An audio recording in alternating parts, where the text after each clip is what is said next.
What's good with the veterans, military? First, I want to say, hey, RIP to those first responders, veterans, and military members who lost their lives during the September 11th, 2001 attack and the 20-year war that followed. But let's get into it. Why veterans lose out on VA benefits. Motherfucking.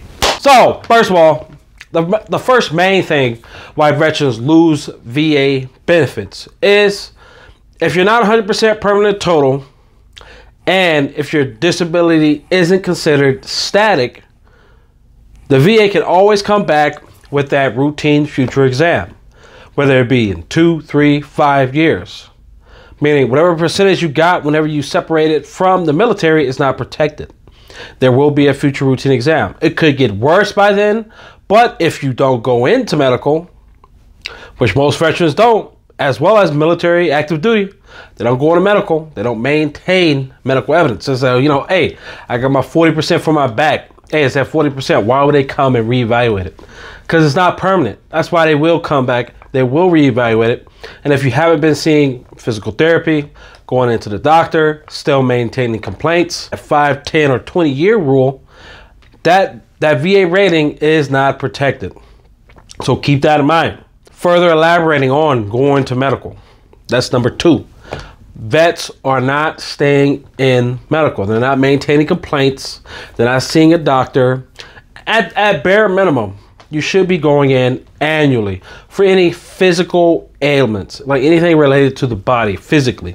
When it comes to mental health, at least monthly after you obtain a rating, monthly, quarterly, on some type of, routine, self-routine basis that you're implementing onto yourself. Because if not, you can be 70% for insomnia, anxiety, PTSD. And if you haven't been seen, in a year, 2 years, and then you go and you want to, put a secondary on top of that. A lot of veterans like to claim sleep apnea, secondary to PTSD. They're going to reevaluate that PTSD, especially if you haven't been seen for it in the last 2 years since you've got that 70%. Because A, it's not protected, and B, it's not permanent. So how can you, come on, you got to maintain the medical evidence, vets, maintain. Number 3, not doing education. Some vets, they don't understand, okay, if you're at 50% for migraines, that's the highest you can get for that. But there are some veterans here and there who think they can get more for it. Hey, I think I should get 70% for my migraines. Well, in fact, 50% is the highest. You could possibly risk a reduction, especially if your medical evidence doesn't support you maintaining at 50. If they see that, oh, okay, you're trying to get 70%, but it's, make-believe percentage that you think you can get from migraines. But we look at your medical evidence and it doesn't even maintain 50. So we're going to drop that if you can't supply us with something that we're not seeing. And more than likely, you have nothing to provide. And even within that 60-day period, a lot of veterans still don't get into the medical, get into their doctor, physician, make a complaint, and then they risk the reduction. And then, so, hey, what's going on? Usually with one reduction, the VA, they'll see if they can pull some more.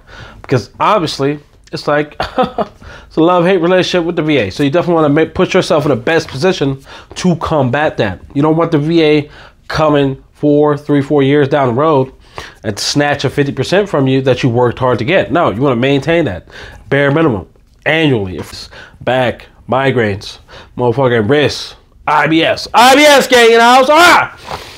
I'm sick. Excuse me. So definitely you want to maintain that. Number 4. Finally, once a veteran achieves 100%, they don't fight or push towards obtaining permanency. Maybe because they think the VA is going to do this automatically. It's not an automatic thing. Because if it's an automatic thing, a lot more veterans would be permanent in total versus the ones who are just 100%, or they're not even, at 100% yet. But the VA is not going to, come in and reevaluate you and establish permanency. Not in all cases, very few cases. So you definitely want to make sure, okay, once you've achieved 100 or before you even get to 100% permanent total, you want to make sure that you establish permanency on those disabilities that you have service connected. Doesn't matter if you add 2 or 3 more things on top of your already 100% VA disability rating. That's just 2 or 3 more things that you now have to establish permanency on. Get that static designation on that disability. And a lot of veterans miss this.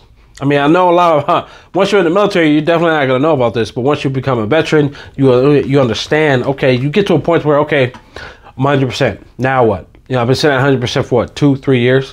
When are they going to come back and give me that permanent total? No, you need to go out. You need to work for it. You know, come on. You got to establish the permanency. Now, I do got some videos on that. Hey, if you like this type of content, let your boy know. We'll be coming back full force. But hey, until next time, this motherfucker. Oh, deep boat out. Y'all know what time it is. 2023. Year to bet. Gucci gang up.